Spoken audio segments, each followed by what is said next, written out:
उधर IMF के साथ नए कर्ज प्रोग्राम के लिए वजारत खजाना अहम अहदाफ तय हो गए हैं। FBR टैक्स GDP 15% तक बढ़ाने का हदफ होगा। ज़राए के मुताबिक मरकजी बैंक के पास ज़र मुबादला ज़खायर 3 माह इम्पोर्ट बिल के बराबर रखने का हदफ है। करंट अकाउंट खसारे में कमी, ट्रांजरी बैलेंस सरप्लस रखने का हदफ है, जबकि आइंदा बजट में सब्सिडी का तयन नए कर्ज प्रोग्राम की शर्त के मुताबिक होगा। निगरां हुकूमत ने मुआशी रोड मैप और कर्ज प्रोग्राम के लिए वर्किंग तैयार की।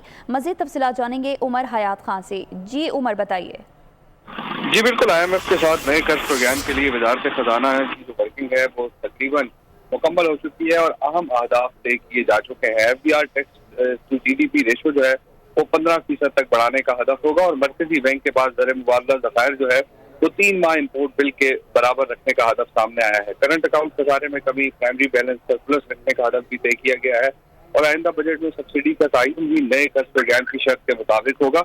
और निगरान हुकूमत ने नई हुकूमत के लिए मुआशी रोड में कर्ज प्रोग्राम के लिए वर्किंग तैयार की है और मौजूदा कर्ज प्रोग्राम खत्म होने के साथ IMF से नया कर्ज मुआहिदा जो है उस पर साइन होगा और कर्ज मुआहिदे से कब IMF को शराइत पर अमल दरामद के लिए जो है वो यकीन दहानी कराई जाएगी। जी ठीक है उमर हयात खान, आपका बहुत शुक्रिया। सब्सक्राइब करें और बेल दबाएं ताकि कोई खबर रह न जाए।